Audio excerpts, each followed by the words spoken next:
لن تنالوا البر حتى تنفقوا مما تحبون وما تنفقوا من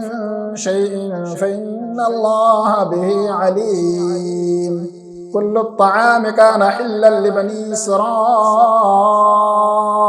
إلا ما حرم إسرائيل على نفسه من قبل أن تنزل التوراة. قل فأتوا بالتوراة فاتلوها إن كنتم صادقين. فمن افترى على الله الكذب من بعد ذلك فأولئك هم الظالمون. قل صدق الله فاتبعوا ملة إبراهيم حنيفا وما كان من المشركين. إن أول بيت وضع للناس للذي ببكة مباركا وهدى للعالمين فيه آيات بينات مقام إبراهيم ومن دخله كان آمنا ولله على الناس حج البيت من استطاع إليه سبيلا ومن كفر فإن الله غني عن العالمين. قل يا أهل الكتاب لم تكفرون بآيات الله والله شهيد على ما تعملون. قل يا أهل الكتاب لم تصدون عن سبيل الله من آمن تبغونها عوجا وأنتم شهداء وما الله بغافل عما تعملون. يا أيها الذين آمنوا إن تطيعوا فريقا من الذين أوتوا الكتاب يردوكم بعد إيمانكم كافرين. وكيف تكفرون وأنتم تتلى عليكم آيات الله وفيكم رسوله ومن يعتصم بالله فقد هدي إلى صراط مستقيم. يا أيها الذين آمنوا اتقوا الله حق تقاته ولا تموتن إلا وأنتم مسلمون. واعتصموا بحبل الله جميعا ولا تفرقوا واذكروا نعمة الله عليكم إذ كنتم أعداء فألف بين قلوبكم فأصبحتم بنعمته إخوانا وكنتم على شفا حفرة من النار فأنقذكم منها كذلك يبين الله لكم آياته لعلكم تهتدون. ولتكن منكم أمة يدعون إلى الخير ويأمرون بالمعروف وينهون عن المنكر وأولئك هم المفلحون. ولا تكونوا كالذين تفرقوا واختلفوا من بعد ما جاءهم البينات وأولئك لهم عذاب عظيم. يوم تبيض وجوه وتسود وجوه فأما الذين اسودت وجوههم أكفرتم بعد إيمانكم فذوقوا العذاب بما كنتم تكفرون. وأما الذين ابيضت وجوههم ففي رحمة الله هم فيها خالدون. تلك آيات الله نتلوها عليك بالحق وما الله يريد ظلما للعالمين ولله ما في السماوات وما في الأرض وإلى الله ترجع الأمور. كنتم خير أمة أخرجت للناس تأمرون بالمعروف وتنهون عن المنكر وتؤمنون بالله ولو آمن أهل الكتاب لكان خيرا لهم ومنهم المؤمنون وأكثرهم الفاسقون. لن يضروكم إلا أذى وإن يقاتلوكم يولوكم الأدبار ثم لا ينصرون. ضربت عليهم الذلة أينما ثقفوا إلا بحبل من الله وحبل من الناس وباءوا بغضب من الله وضربت عليهم المسكنة ذلك بأنهم كانوا يكفرون بآيات الله ويقتلون الأنبياء بغير حق ذلك بما عصوا وكانوا يعتدون. ليسوا سواء من أهل الكتاب أمة قائمة يتلون آيات الله آناء الليل وهم يسجدون يؤمنون بالله واليوم الآخر ويأمرون بالمعروف وينهون عن المنكر ويسارعون في الخيرات وأولئك أولئك من الصالحين وما يفعلوا من خير فلن يكفروه والله عليم بالمتقين إن الذين كفروا لن تغني عنهم أموالهم ولا أولادهم من الله شيئا وأولئك أصحاب النار هم فيها خالدون مثل ما ينفقون في هذه الحياة الدنيا كمثل ريح فيها صر أصابت حرث قوم ظلموا أنفسهم فأهلكته وما ظلمهم الله ولكن أنفسهم يظلمون يا أيها الذين آمنوا لا تتخذوا بطانة من دونكم لا يألونكم خبالا ودوا ما عنتم قد بدت البغضاء من أفواههم وما تخفي صدورهم أكبر قد بينا لكم الآيات إن كنتم تعقلون ها أنتم أولئك تحبونهم ولا يحبونكم وتؤمنون بالكتاب كله وإذا لقوكم قالوا آمنا وإذا خلوا عضوا عليكم الأنامل من الغيظ قل موتوا بغيظكم إن الله عليم بذات الصدور إن تمسسكم حسنة تسؤهم وإن تصيبكم سيئة يفرحوا بها وإن تصبروا وتتقوا لا يضركم كيدهم شيئا إن الله بما يعملون محيط وإذ غدوت من أهلك تبوئ المؤمنين مقاعد للقتال والله سميع عليم إذ همت طائفتان منكم أن تفشلا والله وليهما وعلى الله فليتوكل المؤمنون ولقد نصركم الله ببدر وأنتم أذلة فاتقوا الله لعلكم تشكرون إذ تقول للمؤمنين ألن يكفيكم أن يمدكم ربكم ب3,000 من الملائكة منزلين بلى إن تصبروا وتتقوا ويأتوكم من فورهم هذا يمددكم ربكم ب5,000 من الملائكة مسومين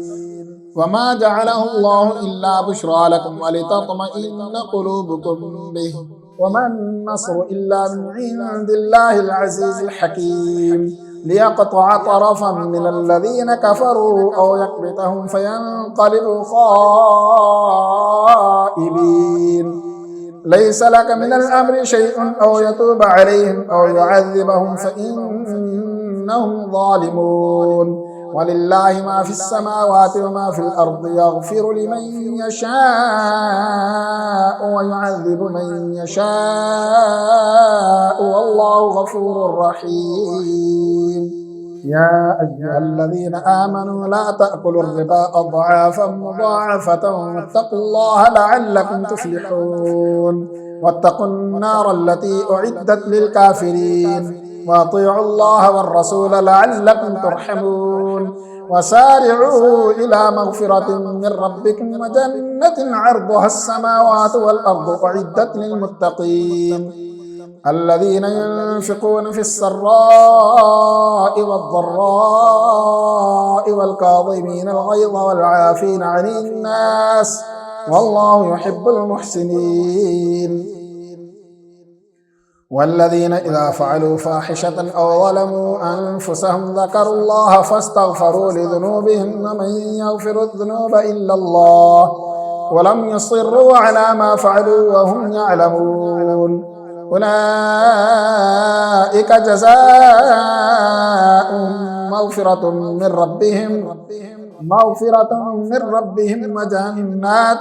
تجري من تحتها الأنهار خالدين فيها ونعم أجر العاملين قد خلت من قبلكم سنن فسيروا في الأرض فانظروا كيف كان عاقبة المكذبين هذا بيان للناس وهدى وموعظة للمتقين ولا تهنوا ولا تحزنوا وأنتم الأعلون إن كنتم مؤمنين إن يمسسكم قرح فقد مس القوم قرح مثله وتلك الأيام نداولها بين الناس وليعلم الله الذين آمنوا ويتخذ منكم شهداء والله لا يحب الظالمين وليمحص الله الذين آمنوا ويمحق الكافرين أم حسبتم أن تدخلوا الجنة ولما يعلم الله الذين جاهدوا منكم ويعلم الصابرين ولقد كنتم تمنون الموت من قبل أن تلقوه فقد رأيتموه وأنتم تنظرون وما محمد إلا رسول قد خلت من قبله الرسل أفإن مات أو قتل انقلبتم على أعقابكم ومن ينقلب على عقبيه فلن يضر الله شيئا وسيجزي الله الشاكرين وما كان لنفس أن تموت إلا بإذن الله كتابا مؤجلا ومن يرد ثواب الدنيا نؤته منها ومن يرد ثواب الآخرة نؤته منها وسنجزي الشاكرين وكأي من نبي قاتل معه ربيون كثير فما وهنوا لما أصابهم في سبيل الله وما ضعفوا وما استكانوا والله يحب الصابرين وما كان قولهم إلا أن قالوا ربنا اغفر لنا ذنوبنا وإسرافنا في أمرنا وثبت أقدامنا وانصرنا على القوم الكافرين فأتاهم الله ثواب الدنيا وحسن ثواب الآخرة والله يحب المحسنين يا أيها الذين آمنوا إن تطيعوا الذين كفروا يردوكم على أعقابكم فتنقلبوا خاسرين بل الله مولاكم وهو خير الناصرين سنلقي في قلوب الذين كفروا الرعب بما أشركوا بالله ما لم ينزل به سلطانا ومأواهم النار وبئس مثوى الظالمين ولقد صدقكم الله وعده إذ تحسونهم بإذنه حتى إذا فشلتم وتنازعتم في الأمر وعصيتم من بعد ما أراكم ما تحبون منكم من يريد الدنيا ومنكم من يريد الآخرة ثم صرفكم عنهم ليبتليكم ولقد عفا عنكم والله ذو فضل على المؤمنين إذ تصعدون ولا تلبون على أحد والرسول يدعوكم في أخراكم فأثابكم غما بغم لكي لا تحزنوا على ما فاتكم ولا ما أصابكم والله خبير بما تعملون ثم أنزل عليكم من بعد الغم أمنة نعاسا يغشى طائفة منكم وطائفة قد أهمتهم أنفسهم يظنون بالله غير الحق ظن الجاهلية يقولون هل لنا من الأمر من شيء قل إن الأمر كله لله يخفون في أنفسهم ما لا يبدون لك يقولون لو كان لنا من الأمر شيء ما قتلنا هاهنا قل لو كنتم في بيوتكم لبرز الذين كتب عليهم القتل إلى مضاجعهم وليبتلي الله ما في صدوركم وليمحص ما في قلوبكم والله عليم بذات الصدور إن الذين تولوا منكم يوم التقى الجمعان إنما استزلهم الشيطان ببعض ما كسبوا ولقد عفى الله عنهم إن الله غفور حليم يا أيها الذين آمنوا لا تكونوا كالذين كفروا وقالوا لإخوانهم إذا ضربوا في الأرض أو كانوا غزا لو كانوا عندنا ما ماتوا وما قتلوا ليجعل الله ذلك حسرة في قلوبهم والله يحيي ويميت والله بما تعملون بصير ولئن قتلتم في سبيل الله أو متم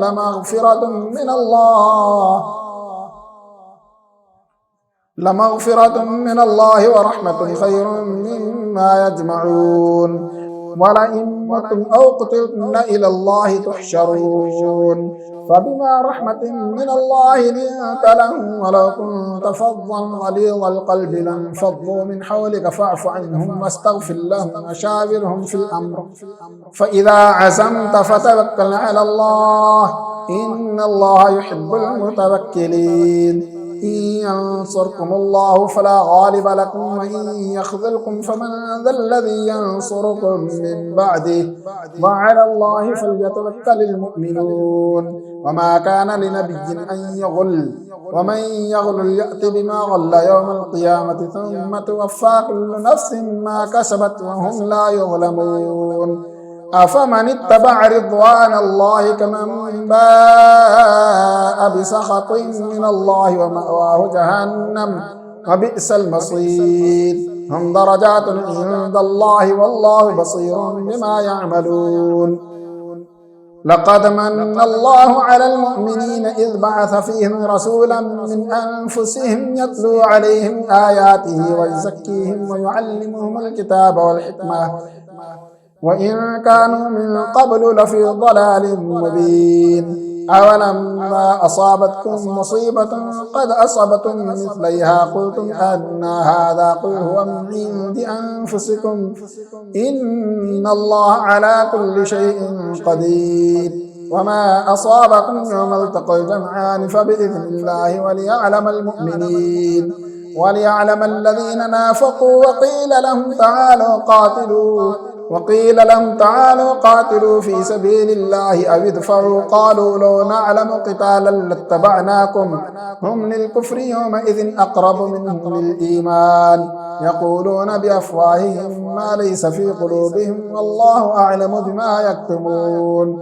الذين قالوا لإخوانهم وقعدوا لو أطاعونا ما قتلوا قل فادرءوا عن أنفسكم الموت إن كنتم صادقين. ولا تحسبن الذين قتلوا في سبيل الله أمواتا بل أحياء عند ربهم يرزقون فرحين بما آتاهم الله من فضله ويستبشرون بالذين لم يلحقوا بهم من خلفهم ألا خوف عليهم ولا هم يحزنون. يستبشرون بنعمة من الله وفضل وأن الله لا يضيع أجر المؤمنين. الذين استجابوا لله والرسول من بعد ما أصابهم القرح للذين أحسنوا منهم واتقوا أجر عظيم.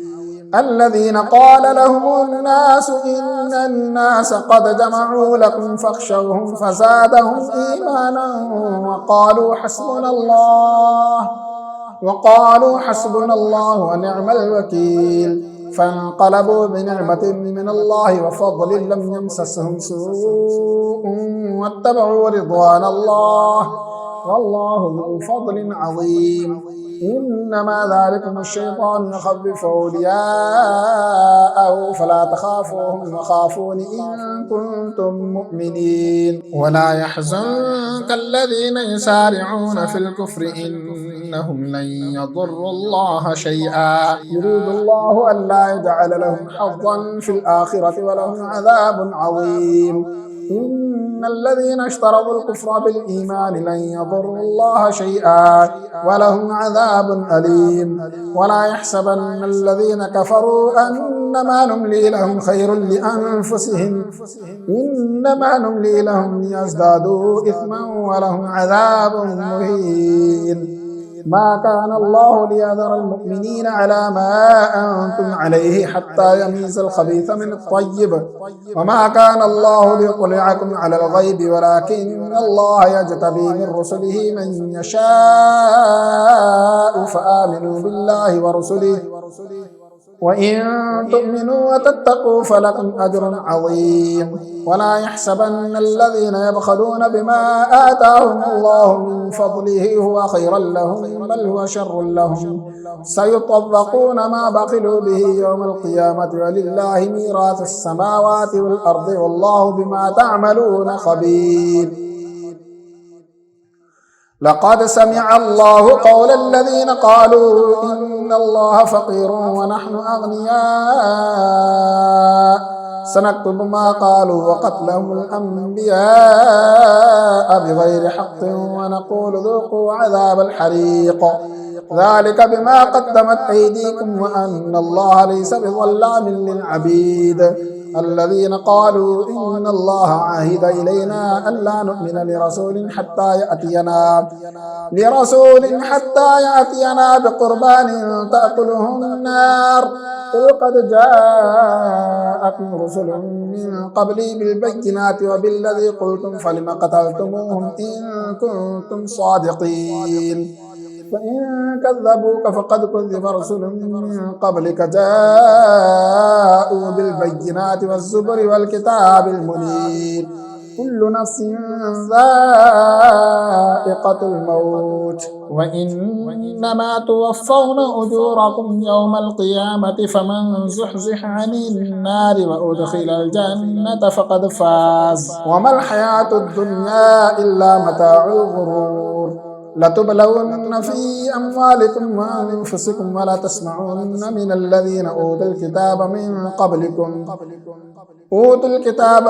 قبلكم ومن الذين أشركوا أذى كثيرا وإن تصبروا وتتقوا فإن ذلك من عزم الأمور. وإذا أخذ الله ميثاق الذين أوتوا الكتاب لتبيننه للناس ولا تكتمونه فنبذوه وراء ظهورهم واشتروا به ثمنا قليلا فبئس ما يشترون. لا تحسبن الذين يفرحون بما أتوا ويحبون أن يحمدوا بما لم يفعلوا فلا تحسبنهم بمفازة من العذاب ولهم عذاب أليم. ولله ملك السماوات والأرض والله على كل شيء قدير. إن في خلق السماوات والأرض واختلاف الليل والنهار لآيات لأولي الألباب الذين يذكرون الله قياما وقعودا وعلى جنوبهم ويتفكرون في خلق السماوات والأرض ربنا ما خلقت هذا باطلا سبحانك فقنا عذاب النار. ربنا إنك من تدخل النار فقد أخزيته وما للظالمين من أنصار. ربنا إننا سمعنا مناديا ينادي للإيمان أن آمنوا بربكم فآمنا ربنا فاغفر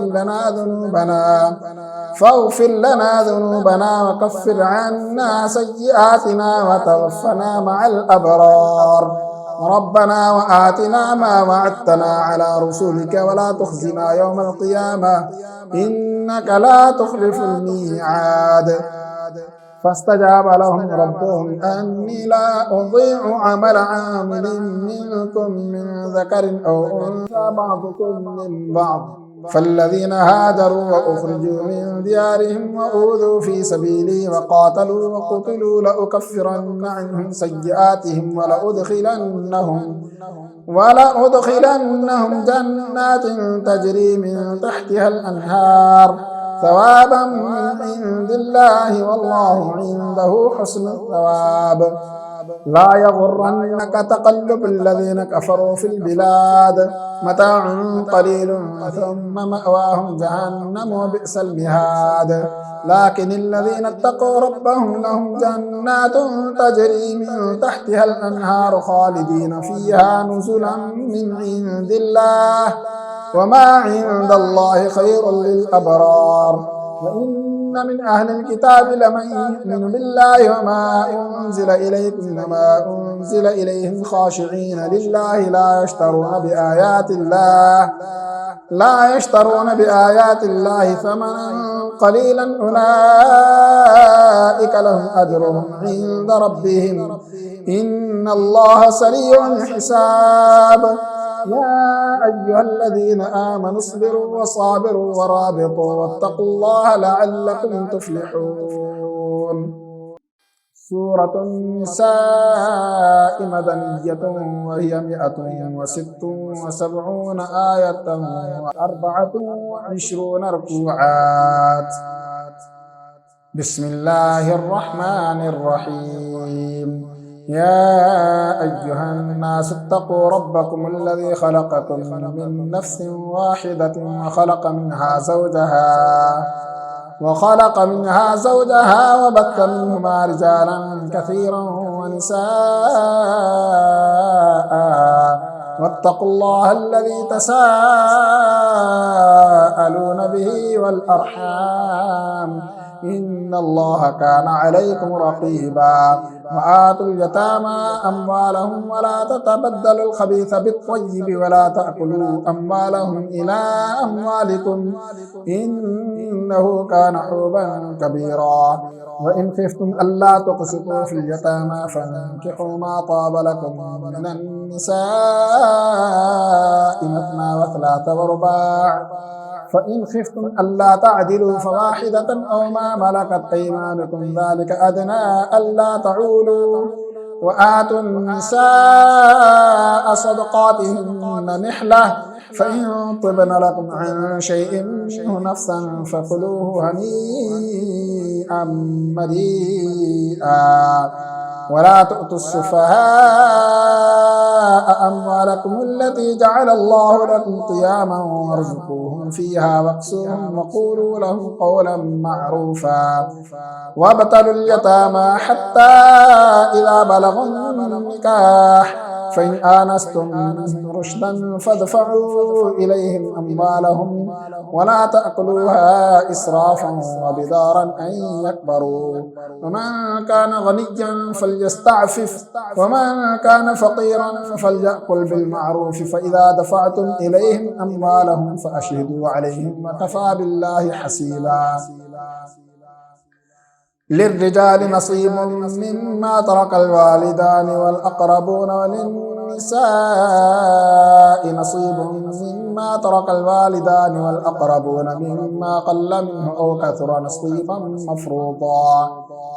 وإذا حضر القسمة أولو القربى واليتامى والمساكين فارزقوهم منه وقولوا لهم قولا معروفا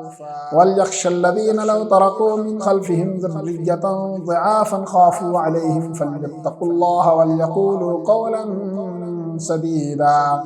إن الذين يأكلون أموال اليتامى ظلما إنما يأكلون في بطونهم نارا وسيصلون سعيرا يوصيكم الله في أولادكم للذكر مثل حظ الأنثيين فإن كن نساء فوق اثنتين فلهن ثلثا ما ترك وإن كانت واحدة فلها النصف ولأبويه لكل واحد منهما السدس مما ترك إن كان له ولد فإن لم يكن له ولد وورثه أبواه فلأمه الثلث فإن كان له إخوة فلأمه السدس من بعد وصية يوصي بها أو دين آباؤكم وأبناؤكم لا تدرون أيهم أقرب لكم نفعا فريضة من الله إن الله كان عليما حكيما ولكم نصف ما ترك أزواجكم إن لم يكن لهن ولد فإن كان لهن ولد فلكم الربع مما تركن من بعد وصية يوصين بها أو دين ولهن الربع مما تركتم إن لم يكن لكم ولد فإن كان لكم ولد فلهن الثمن مما تركتم من بعد وصية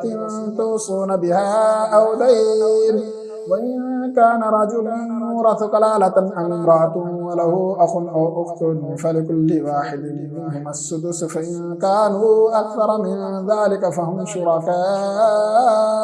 في الثلث من بعد وصية يوصى بها أو دين غير مضار وصية